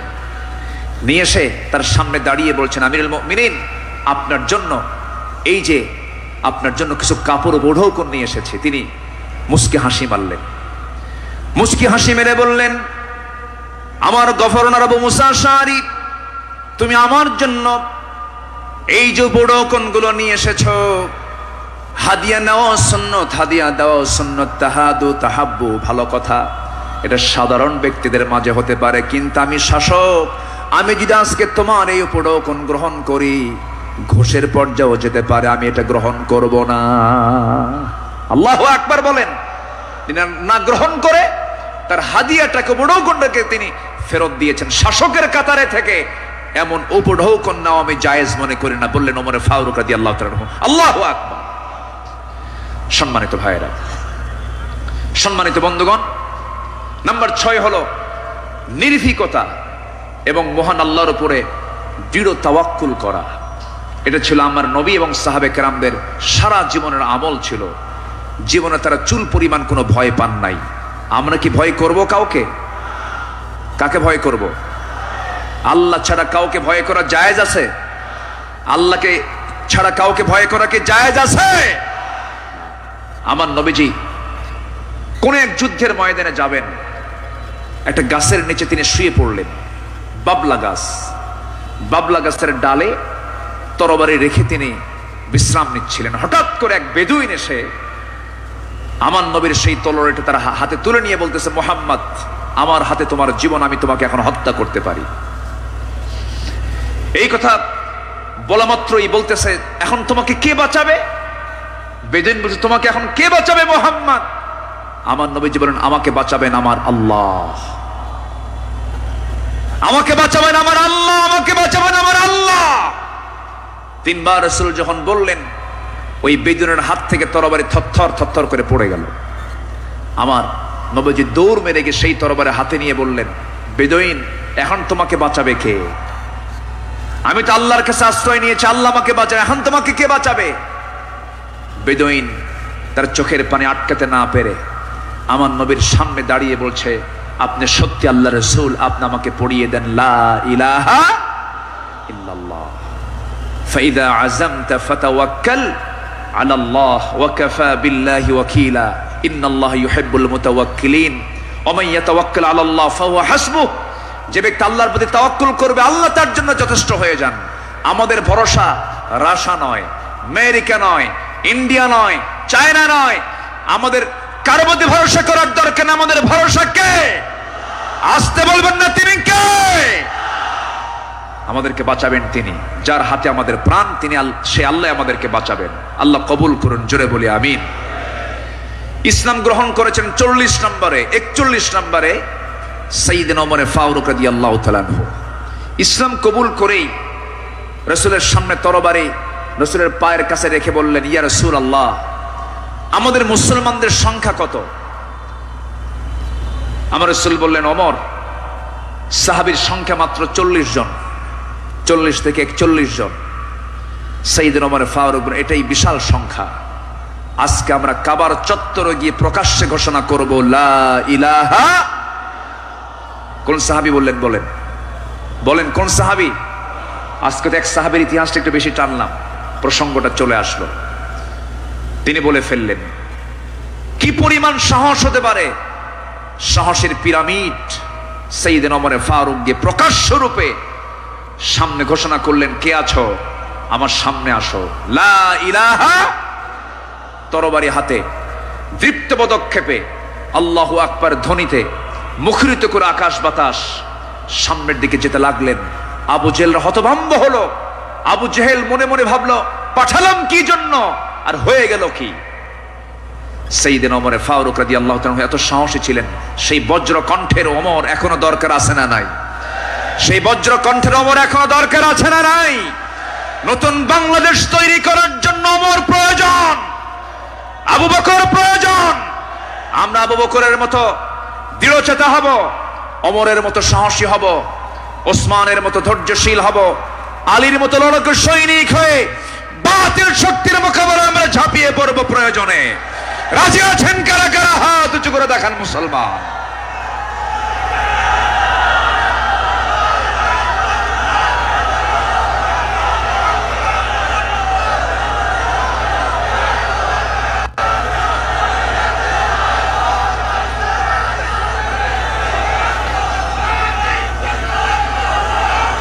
আল্লাহ কবুল করুন, জোরে বলে আমিন। আরো জোরে আমিন। আল্লামা ইকবাল এই জন্য সাহাবাদের ভূমিকা বর্ণনা করে বর্তমান সময়ের মুসলিমদের দুরবস্থা নিয়ে আফসোস করে তিনি একটা লাইন বলেছেন। তিনি কি বলেছেন?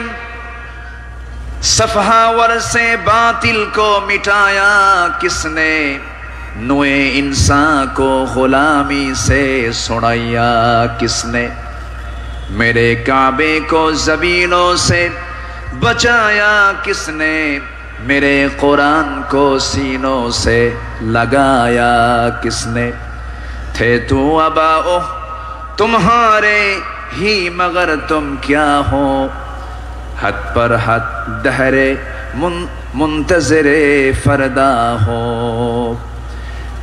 কবি, বিশ্বকবি আল্লামা ইকবাল তিনি বলছেন, যারা এসব অসৎ বাতিল দূর করেছে জগৎ হতে, ছাড়িয়েছে মানব কুলে দাস গোলামির কবল হতে, কাবা ঘরে সেজদা করার জাগলো প্রথা যাদের সাথে, বুকে কোরআন ধারণ করা শিখল জগৎ যারা হাতে, তারা তোদের পূর্বপুরুষ আর আজিকে তোমাদেরকে হয়ে ইন্তজারি করছে বসে হাতের উপর হাতটি রেখে।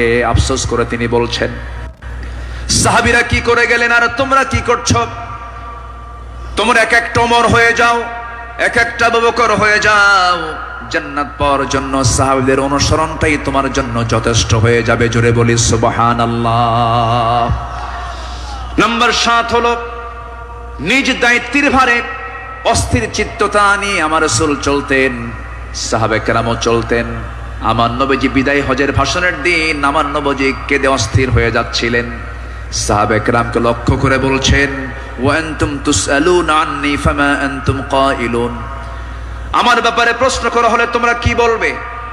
সাহাবীরা বললেন, নাশহাদু আন্নাকা ক্বাদ বাল্লাগতা ওয়া আদাইতা ওয়া নাসাহতা, আমরা সাক্ষ্য দেব আপনি দায়িত্ব পালন করেছেন, আপনি উপদেশ দিয়েছেন।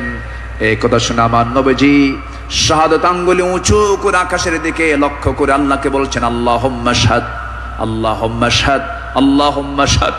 আল্লাহ তুমি সাক্ষী থাকো, আল্লাহ তুমি সাক্ষী থাকো, আমার সাহাবীরা আমার পক্ষে কথা বলছে। আল্লাহু আকবার বলেন। নিজের দায়িত্ব নিয়ে রাসূল খুব অস্থির চিত্ততা প্রকাশ করতেন মাঝে মাঝে।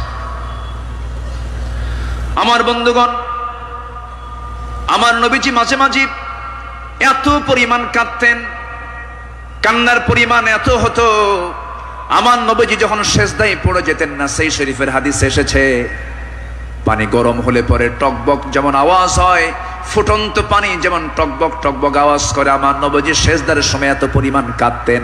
আমার নবীজির সেজদার সময় যে মুখ থেকে কান্নার আওয়াজটা বের হতো টকবক করা পানির মতো, এত কাঁদতেন তিনি। কেন কাঁদতেন? কি জন্য কাঁদতেন? তিনি শুধু চেয়েছেন, ও আল্লাহ, আমার উম্মতকে তুমি জাহান্নাম দিবা না, আমার উম্মতকে তুমি জান্নাত দিবা। তিনি তার নিজের জন্য বেশি কেঁদেছেন না, উম্মতের জন্য বেশি কেঁদেছেন, উম্মতের জন্য বেশি কেঁদেছেন।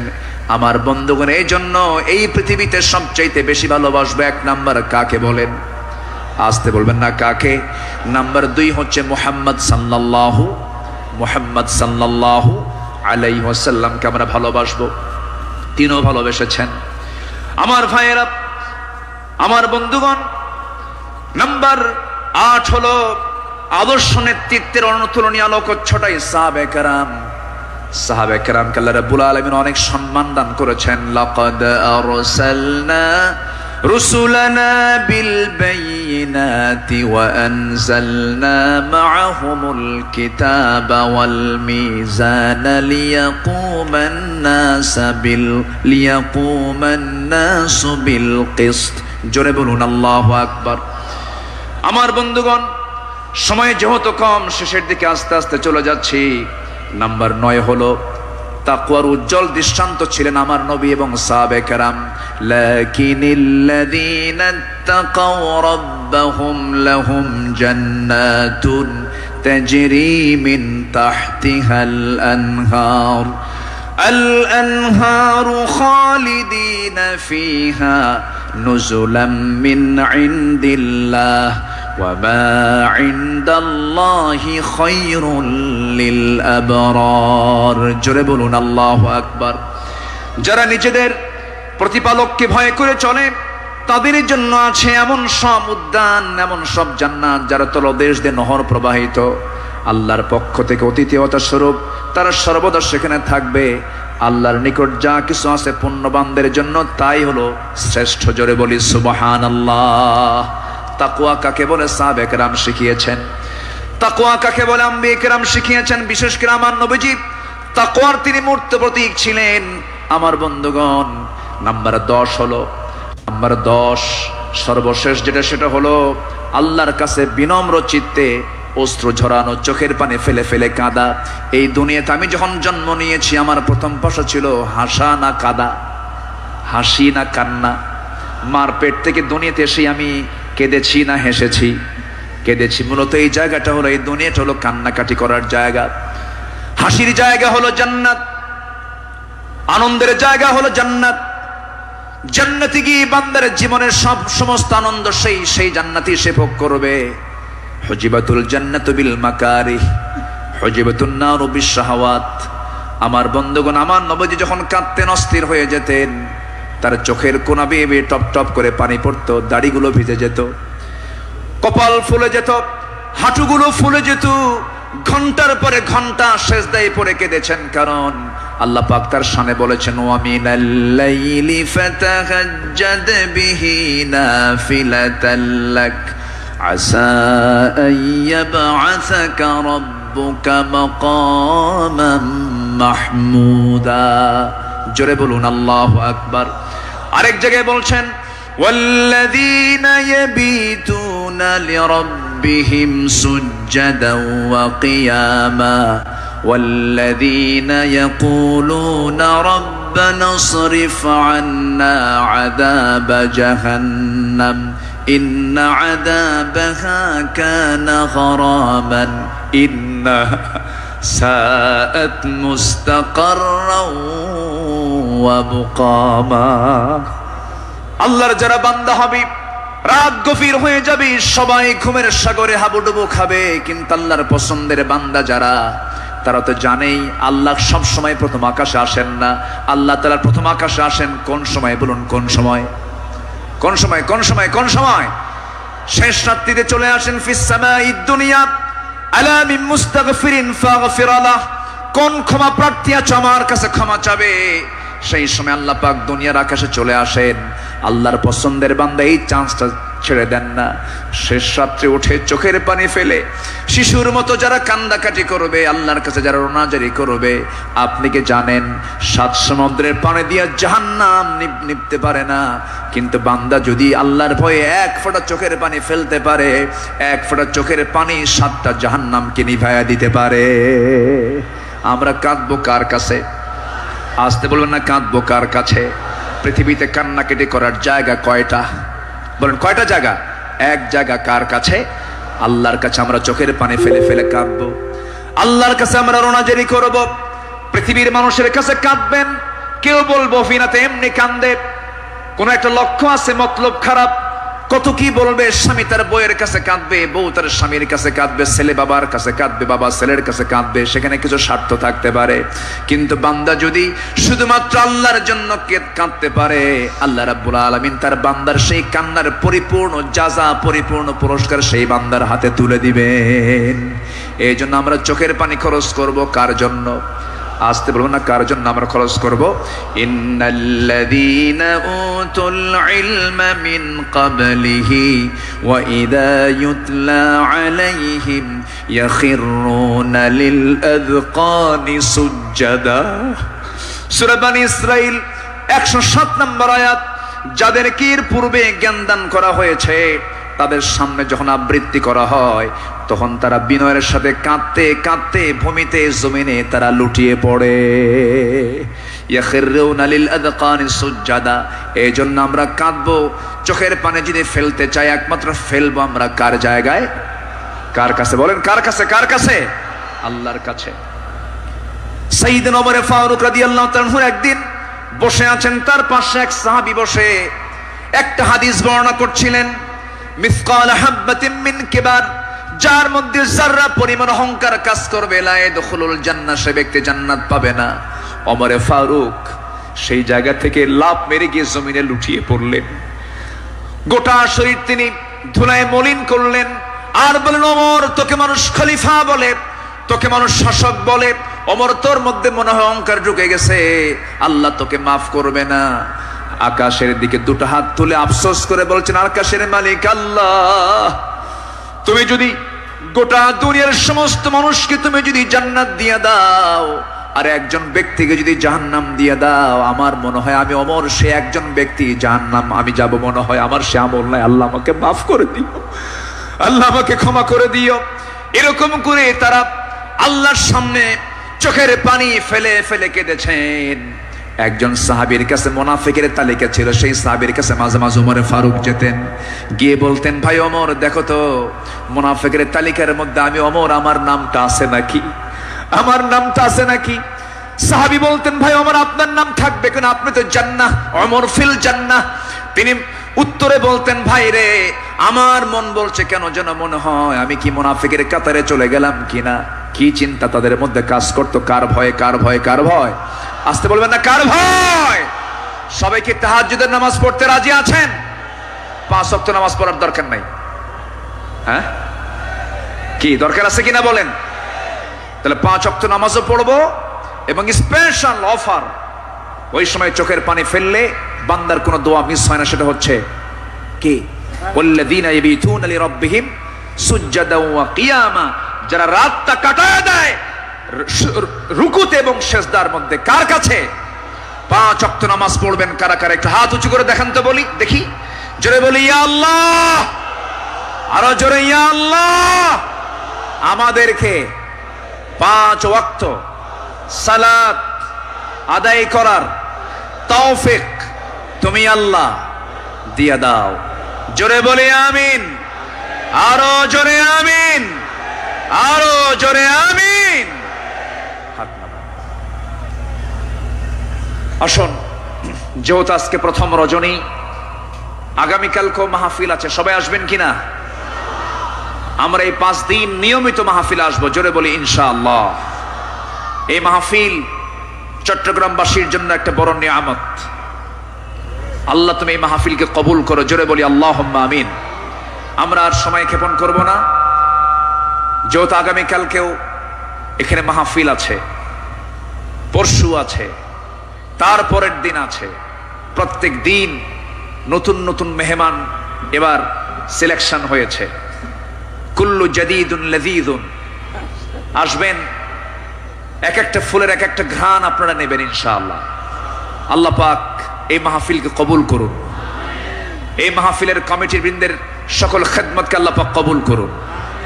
অধ্যক্ষ মোহাম্মদ তাহের সাহেব আমার বাম পাশে বসা, আল্লাহ তুমি তার সকল খেদমতকে তুমি আল্লাহ কবুল করে নাও।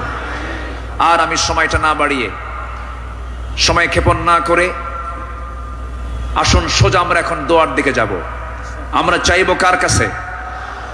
চাইবো কার কাছে?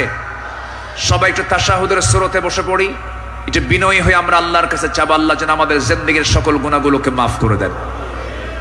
সবাই বলে সুবহানাকাল্লাহুম্মা ওয়া বিহামদিকা আশহাদু আল্লা ইলাহা ইল্লা আনতা আস্তাগফিরুকা ওয়া আতুবু ইলাইকা।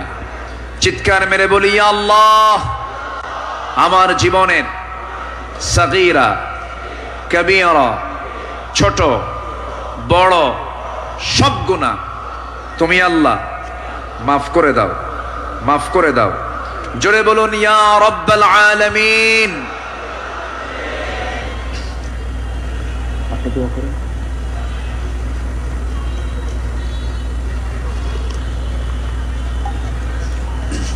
সবার কাছে আমি দোয়া চাই, সবাইকে আমার জন্য দোয়া করবেন। আমিও দোয়া করি আপনার জন্য, আল্লাহ যেন আমাদের এই সম্পর্ক যেন হাসর পর্যন্ত গড়িয়ে দেন। জোরে বলি আল্লাহুম্মা আমিন, আল্লাহুম্মা আমিন।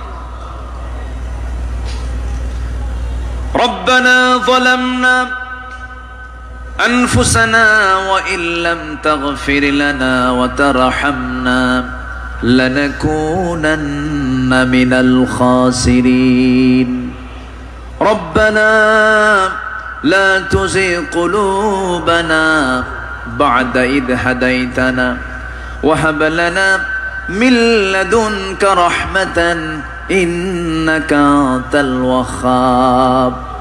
আয় আল্লাহ তাআলা, সন্ধ্যা থেকে শুরু করে নিয়ে 10টা পর্যন্ত দীর্ঘ সময় ধরে তোমার কালামের একটা আয়াতকে সামনে রেখে তোমার পছন্দের গোলাম আমাদের পয়গম্বর রাসূলের জীবন থেকে, তোমার পছন্দের বান্দা সাহাবে কেরামদের জীবন থেকে কিছু আলোচনা করেছি। তোমার কালাম থেকে কিছু কথা বলে শেষ সময়ে তোমার শাহী দরবারে কাঙ্গাল ফিকিরের মতো দুটো হাত পেতেছি আল্লাহ। আয় আল্লাহ তাআলা, চট্টগ্রামের এই প্যারেড ময়দান তুমি আল্লাহ বান্দাদের দিকে তাকায় দেখো, ভিক্ষুকের মতো হাত পেতে আছে রে আল্লাহ। গুনার দিকে নজর দিও না, বান্দা মনে করে তামাম জিন্দেগীর সমস্ত গুনাহগুলোকে মাফ করে দাও। আয় আল্লাহ তাআলা, দুটো হাত যখন তুলে রাখি দুজন মানুষের কথা বেশি বেশি মনে পড়ে যায় রে। আমাদের মাঝ থেকে যাদের জনম দুঃখিনী মা, জনম দুঃখী বাপজান যারা দুনিয়া থেকে বিদায় নিল, জিন্দেগীর গুনাহগুলো মাফ করে দাও, কবরগুলোকে জান্নাতের টুকরা বানায়া দাও। অনেক আলোচনা শেষ করি, বাড়ি ফিরে যাব রে। সব দেখবো, ছেলে দেখবো, মেয়ে দেখবো, স্ত্রী দেখবো, সন্তানদের দেখবো, আত্মীয় স্বজন দেখবো, কিন্তু মার দিকে তাকায় দেখতে চাবো, কিন্তু মার ঘরে মা নাই, মা কবরে চলে গেছেন। বাবা নাই, বাবা কবরবাসী হয়েছেন রে। গোটা পৃথিবীর সব খবর ঘরের কোণে বসে সব দেখা যায়, জানা যায়, শোনা যায়, কিন্তু ঘরের কোণে মা, কবরে মা শুয়ে আছেন, তার কোনো খবর দুনিয়াবাসীর কাছে থাকে না রে আল্লাহ। সে আব্বা আম্মা যারা চলে গেল, জিন্দেগীর গুনাহগুলো মাফ করে দাও, কবরগুলোকে জান্নাতের টুকরা বানায়া দাও। ও আল্লাহ, এমন বান্দা আমার সঙ্গে হাত তুলতে পারেন, নিজের হাতে নিজের মাকে দাফন করেছেন, নিজের বাপকে নিজে হাতে কবর নিয়ে কবরে শোয়া দিয়েছেন রে। সে আব্বা আম্মা যারা চলে গেছে, কবরের সমস্ত আযাবকে মাফ করে দিয়া কবরগুলোকে জান্নাতের বাগান বানায়া দাও। আব্বা আম্মার জন্য কি দোয়া তাও শিখিয়ে দিয়েছো, হাত একটু উঁচু করে আল্লাহর শেখানো দোয়া পড়ে আওয়াজ দিয়ে দিয়ে আমার সঙ্গে ঠোঁট মিলায়া সবাই আকাশ বাতাস মুখরিত করে সবাই আমার সঙ্গে ঠোঁট মিলায়া বলুন, রব্বিরহামহুমা কামা রব্বায়ানি সগীরা, রব্বিরহামহুমা কামা রব্বায়ানি সগীরা, রব্বিরহামহুমা কামা রব্বায়ানি সগীরা। আয় আল্লাহ তাআলা, বিশেষ করে এই মাহফিলের আয়োজন যারা করলেন, শোনার জন্য দূর দূরান্ত থেকে যারা আসলেন, বিনিময়ে কিয়ামতের কঠিন ময়দান যেদিন কেউ কাউকে চিনবে না, এমনকি মা সন্তানকে পর্যন্ত স্বীকার করে বসবে, যেদিন মানুষ কাঁদতে কাঁদতে চোখের পানিগুলো ফরে যাবে, চোখ থেকে রক্ত বের হওয়া শুরু হয়ে যাবে, সেই কঠিন মুসিবতের দিন এ মাহফিল সবার জন্য নাজাতের মাধ্যম তুমি আল্লাহ বানায়া দিও। ও আল্লাহ, ইসলামী সমাজ কল্যাণ পরিষদ চট্টগ্রামের সঙ্গে যারা শুরু থেকে ছিলেন, আজকে তারা দুনিয়াতে অনেকেই নাই, মেহেরবানি করে তাদের কবরগুলোকে জান্নাতের টুকরা বানায়া দাও। আয় আল্লাহ তাআলা, তোমার বান্দাগুলো দুটি হাত ভিক্ষুকের মতো পেতে আছে, তুমি আল্লাহ ভালো করে জানো, তুমি তো অন্তর্যামী আল্লাহ, তোমার বান্দাদের মনের বাসনা কি তুমি আল্লাহ ভালো করে জানো, যার যা চাওয়া তুমি আল্লাহ পাওয়া করে দিও। রোগাক্রান্ত থেকে রোগ মুক্ত করো, ঋণগ্রস্ত থেকে ঋণ মুক্ত হওয়ার তৌফিক দিয়া দাও, ব্যবসায়ী ঘাটতি ব্যবসায়ী তুমি আল্লাহ বরকত দিয়া দাও, পরিবারে অশান্তি তুমি আল্লাহ শান্তি দিয়া দাও, যার যে সমস্যাগুলো আছে মেহেরবানি করে তুমি আল্লাহ সমাধান করে দাও। লা তাদা লানা যামবান ইল্লা গফরতাহ ওয়ালা হাম্মান ইল্লা ফাররাজতাহ ওয়ালা দাইনান ইল্লা কাদাইতাহ ওয়ালা মারিদান ইল্লা শাফাইতাহ ওয়ালা হাজাতান মিন হাওয়াইজিদ দুনিয়া ওয়াল আখিরাহ। আয় আল্লাহ তাআলা, এমন সময় হাত তুলেছি 180 কোটি মুসলমানের দুনিয়ায় মুসলমানদের পায়ের তলায় মাটি নাই। আয় আল্লাহ তাআলা, 180 কোটি মুসলমানের জন্য একটা ওমর দারুণ দরকার। আল্লাহ মেহেরবানি করে মুসলিম উম্মার জন্য একটা ওমর তুমি আল্লাহ দুনিয়াতে পাঠায়া দাও। মুসলমানদের বাইতুল আকসা তুমি আল্লাহ মুসলমানদের হাতে তুলে দাও। সিরিয়াকে যেমন জুলুম মুক্ত করেছো, তোমার দরবারে ফরিয়াদ করি আল্লাহ তাআলা এই কোরআনের পাখির কবরটাকে তুমি আল্লাহ জান্নাতের টুকরা বানায়া দাও। ও আল্লাহ, তার যে লালিত স্বপ্ন এই জমিনে কোরআনের রাজ কায়েম হবে, এমন দৃশ্য দেখার তৌফিক তুমি আল্লাহ আমাদের সবাইকে দিয়া দাও। ও আল্লাহ, এই মঞ্চে কথা বলেছেন অনেকে আজকে দুনিয়াতে নাই। যারা দুনিয়া থেকে বিদায় নিয়েছেন, কবরগুলোকে জান্নাতের টুকরা বানায় দিও।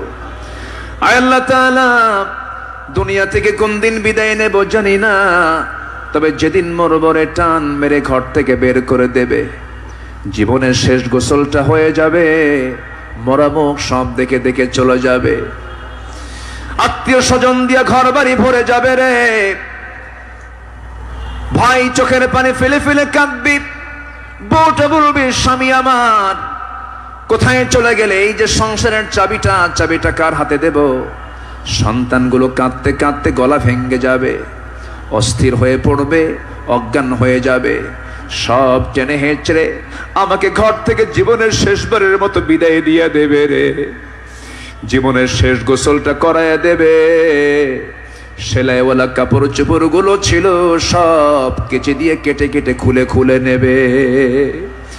সমস্ত কাপড়গুলো অচল হয়ে যাবে রে। বাজার থেকে কম দামি সাদা কাপড় নিয়ে আসবে, সেলাই নাই, পকেট নাই, বুতাম নাই, দেহের মধ্যে ঢুকায় দিয়া মাথায় বাঁধন, পায়ে বাঁধন দিয়া দেবে রে। টেনে হেঁচড়ে জানাজায় নিয়ে যাবে, জানাজা শেষ হয়ে যাবে, মরা মুখ সব একটা বারের মতো দেখে নেবে, টেনে হেঁচড়ে কবরের দিকে নিয়ে চলে যাবে, কবরে রেখে সব চলে আসবে। দিন শেষে বন্ধু আমার কেউ না, তুমি আল্লাহ, তুমি ছাড়া। ওই কবরে রেখে আসবে রে, 24 ঘন্টা যাবে না, মাথার চুলের পতন ঘটে যাবে, চুলগুলো খসে খসে পড়বে। যেই চুলে এত তেল দিলাম, এত সাবান দিলাম, এত শ্যাম্পু দিলাম, চুল শেষ 24 ঘন্টায়। 3 দিনের মাথায় চামড়াগুলো গলে গলে পোকার পেটের খাবার হয়ে যাবে রে। মাত্র 7 দিন লাগবে না, পেটের নাড়ি বুড়ি সব চোখ মুখ কান নাক দিয়ে বের হওয়া শুরু হয়ে যাবে, কিম্ভূত কিমাকার চেহারা হয়ে যাবে। মাত্র 3টা মাস। যদি কেউ কবর খনন করে দেখতে যায়, কয়েকটা হাড্ডি ছাড়া কিছুই খুঁজে পাওয়া যাবে না রে আল্লাহ। এই তো আমার জীবনের শেষ অবস্থা আল্লাহ। বুঝতে পেরেছি তুমি আল্লাহ, তুমি ছাড়া আমার কোনো বন্ধু নাই রে। ও আল্লাহ, সে অন্তিম সময় যখন চলে আসবি, আমাদের সবার জবানে, সবার জেহেনে, সবার জবানে জারি করে দিও কালোজয়ী কালিমা তাইয়্যিবা লা ইলাহা ইল্লাল্লাহু মুহাম্মাদুর রাসূলুল্লাহ। আসসালামু আলাইকুম ওয়া রাহমাতুল্লাহি ওয়া বারাকাতুহু।